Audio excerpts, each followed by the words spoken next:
오늘 설교의 제목은 화평케 하려면입니다.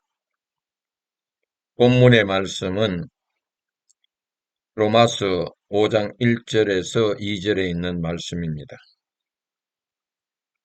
다 같이 합독합니다.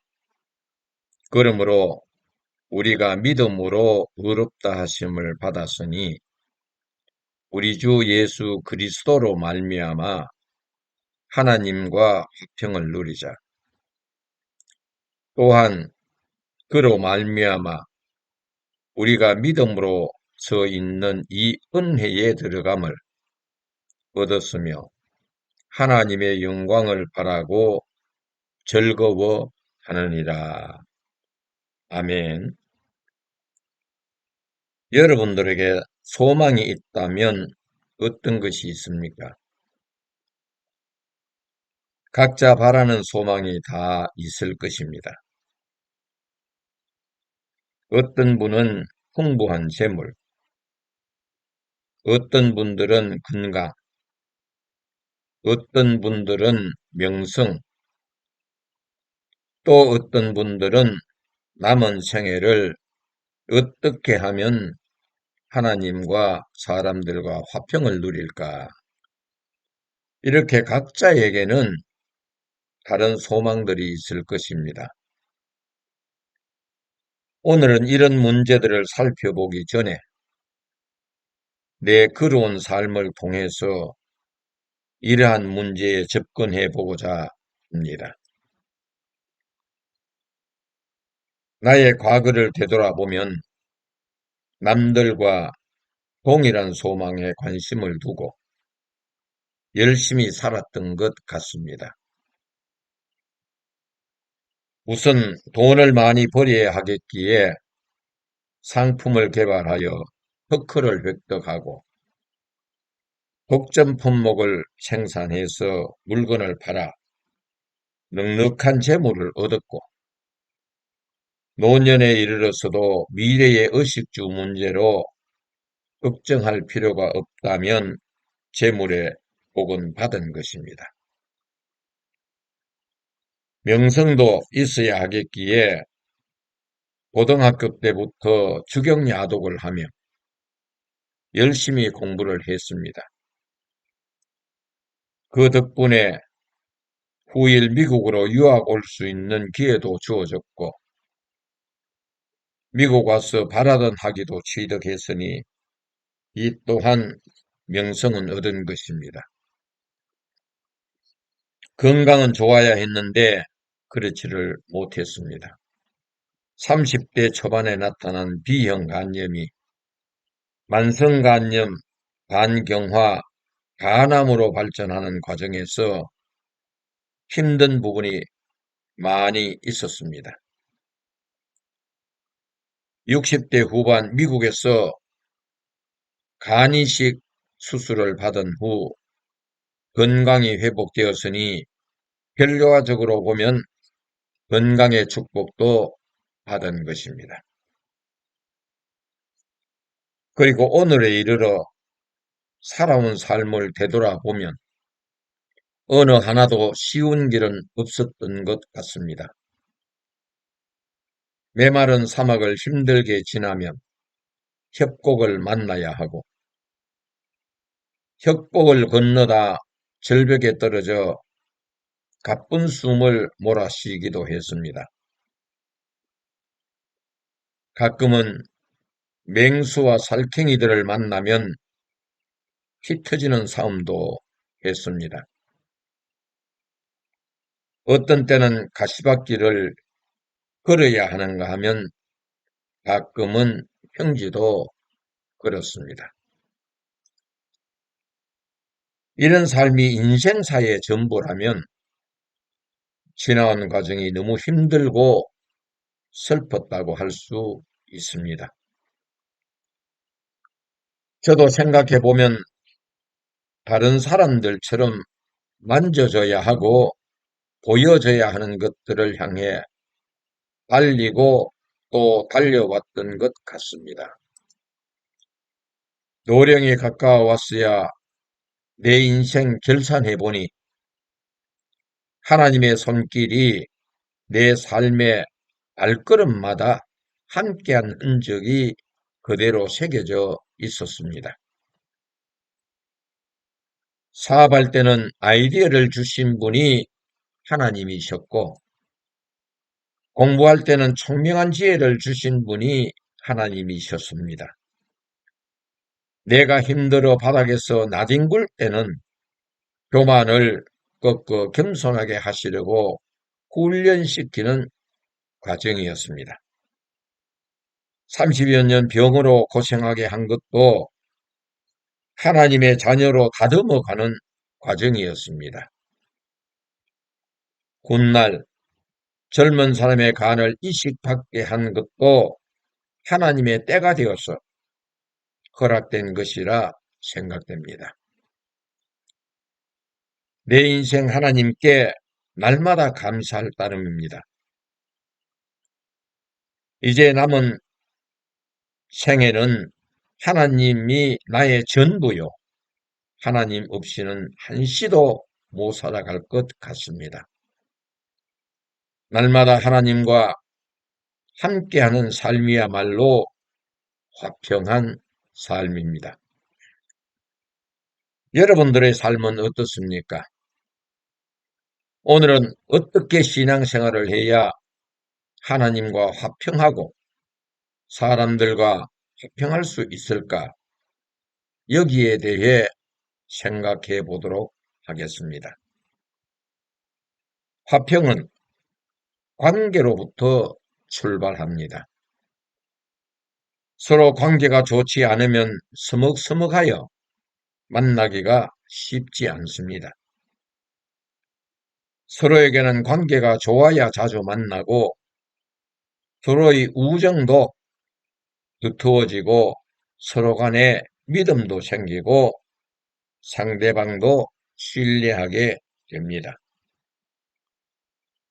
예를 들어 주일날 교회를 가고자 하면 전날부터 마음의 준비를 합니다. 내일은 하나님께서 내게 또 어떤 은혜의 말씀을 주실까? 기대하고 오는 사람이 있는가 하면 아무 준비도 없이 주일이니까 교회에 가야지 하며 습관에 따라 어둥지둥 예배에 참여하는 사람이 있습니다.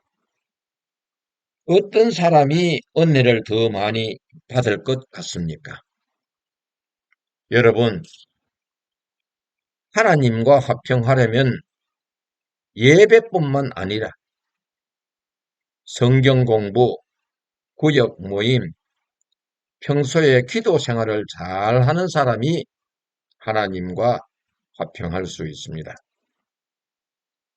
사람들과의 관계도 화평한 사람끼리는 만남을 자주 가집니다.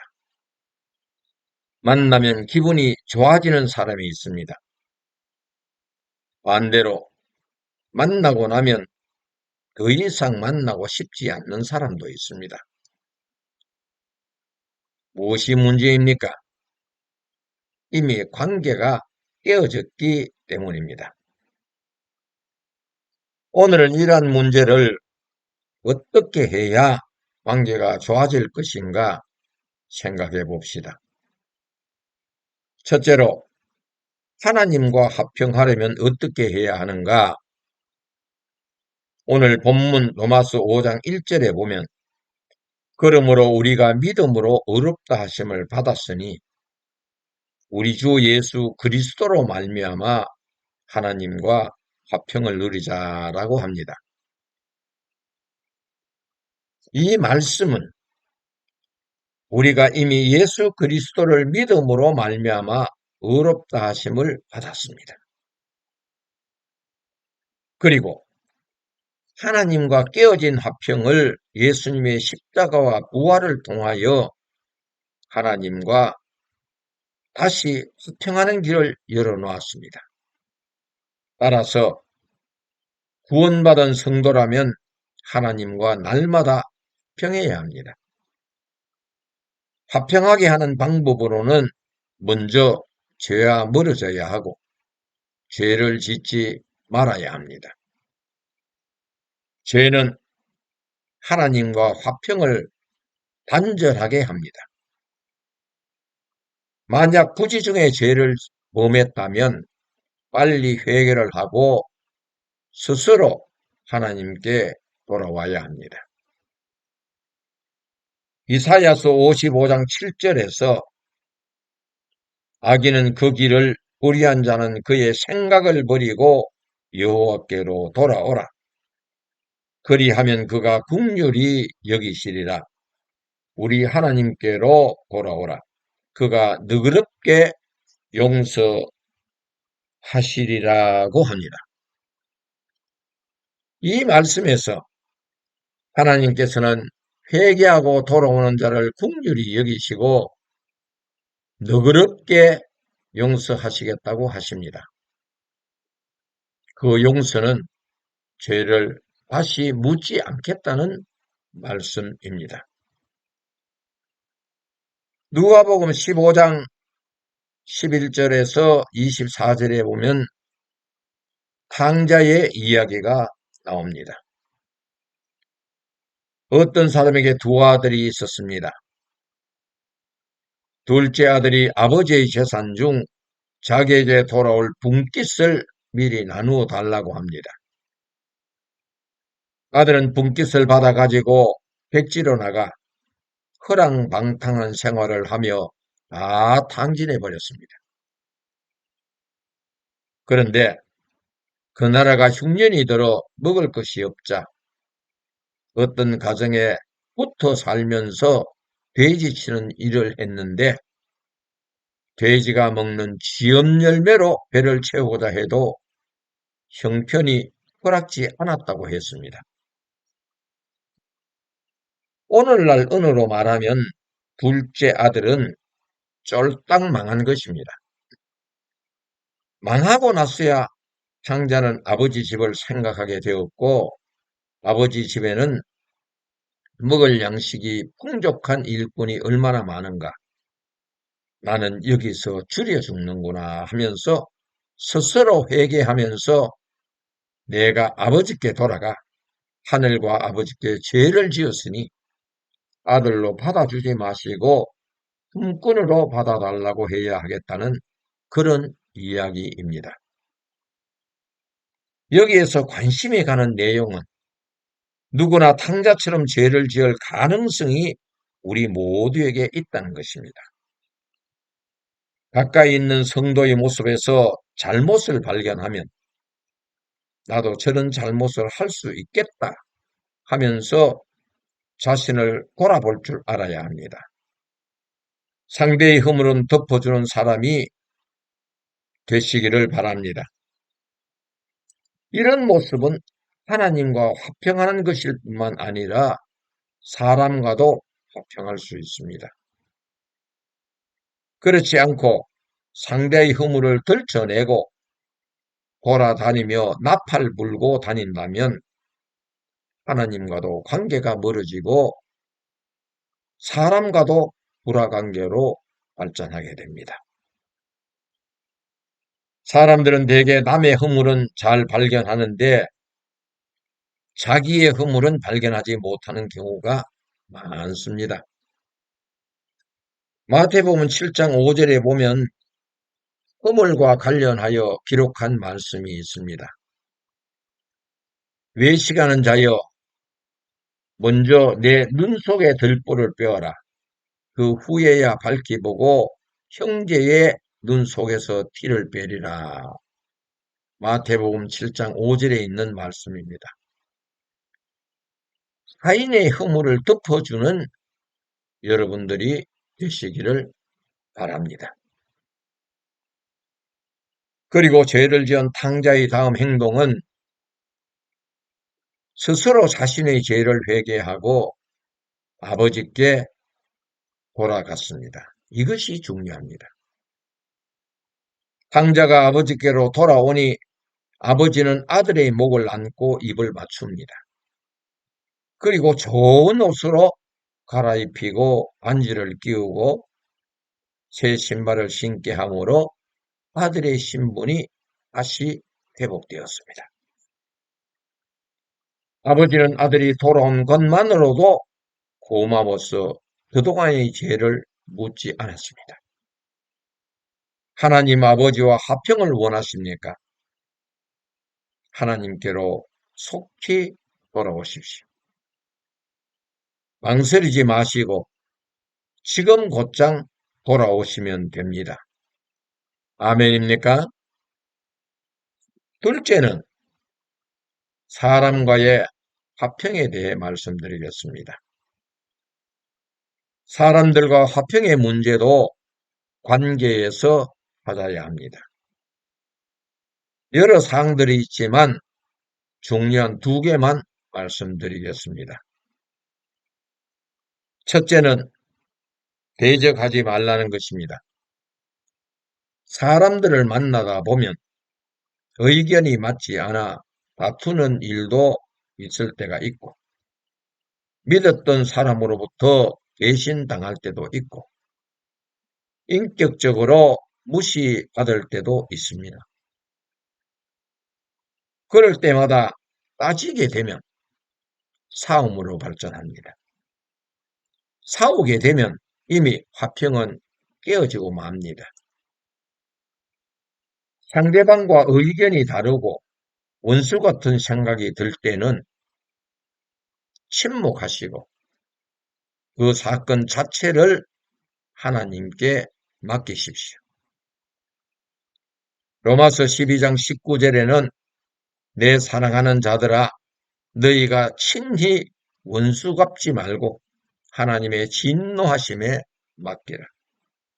기록되었으되 원수 갚는 것이 내게 있으니 내가 갚으리라고 주께서 말씀하십니다. 아멘.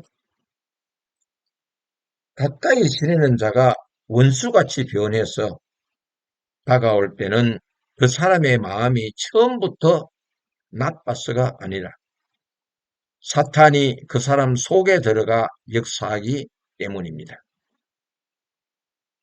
멀쩡한 사람도 사탄의 속아 넘어가면 제정신이 아니라 사탄이 그 사람의 정신을 지배해버립니다.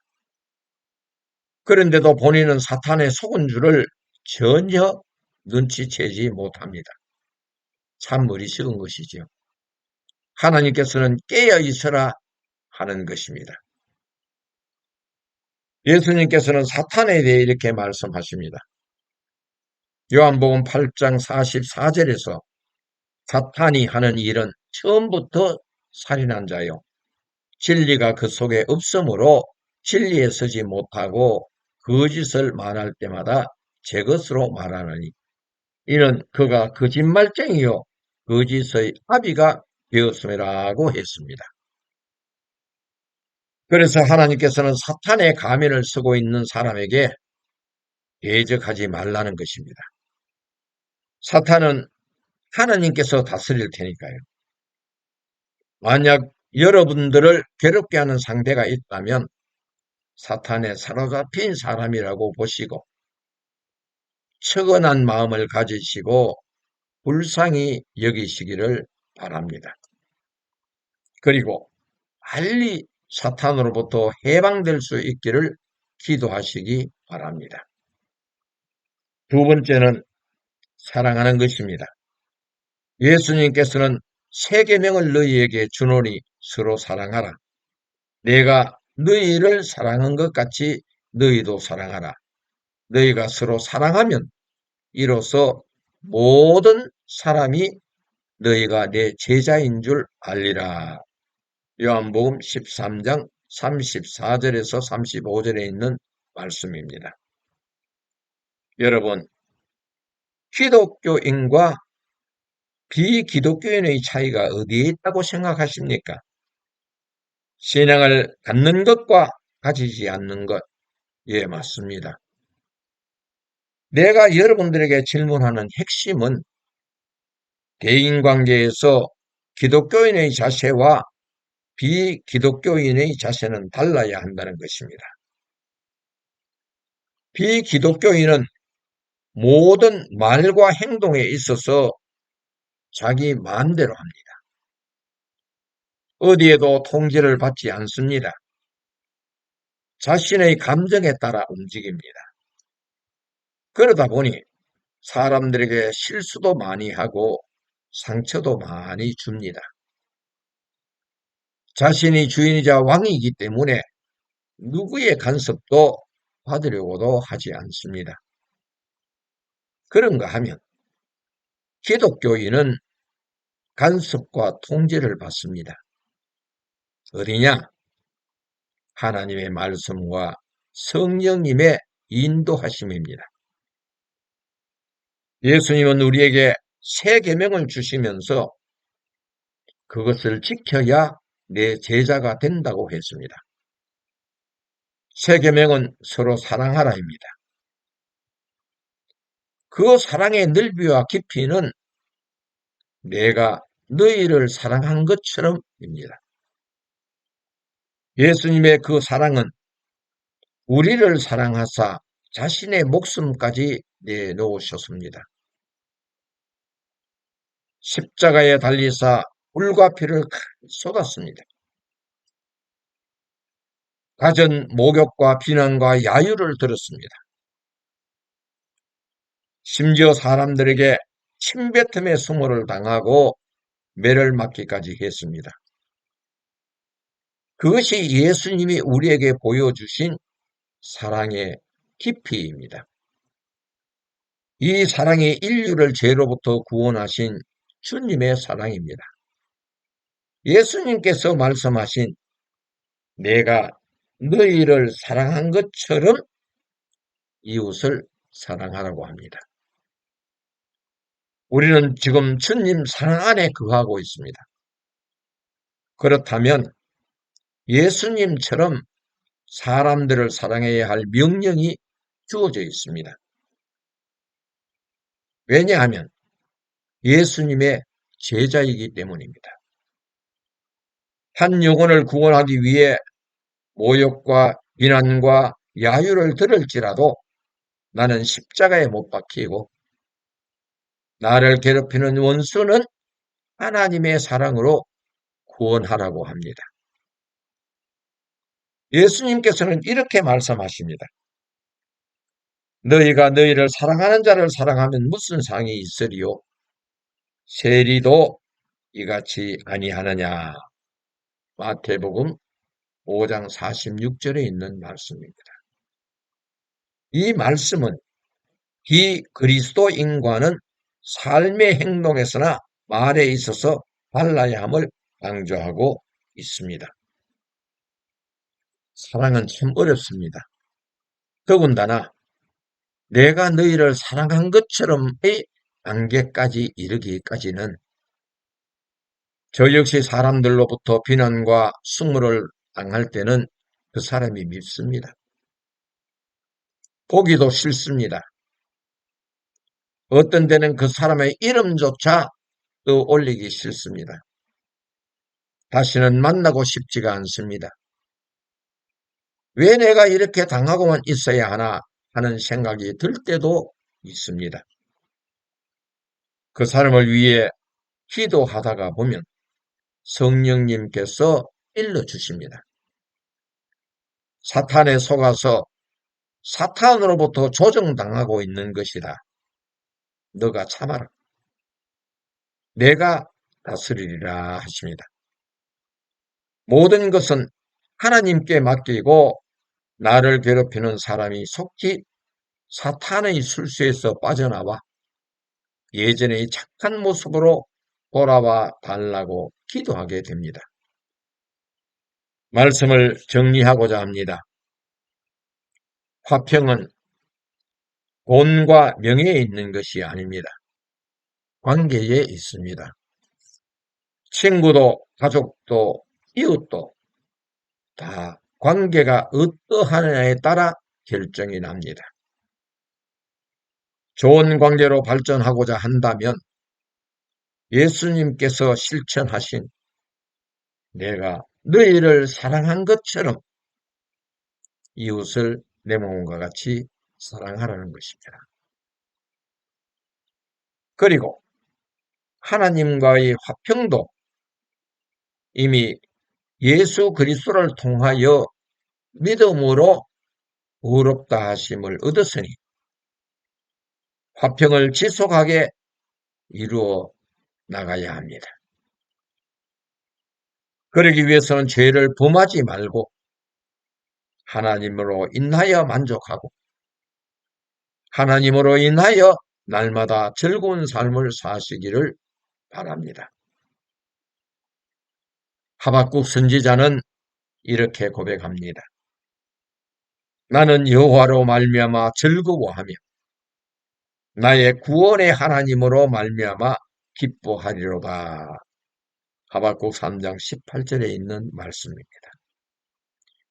하박국이 고백한 이런 축복이 여러분들의 삶 속에 가득하기를 예수님의 이름으로 축원합니다. 아멘.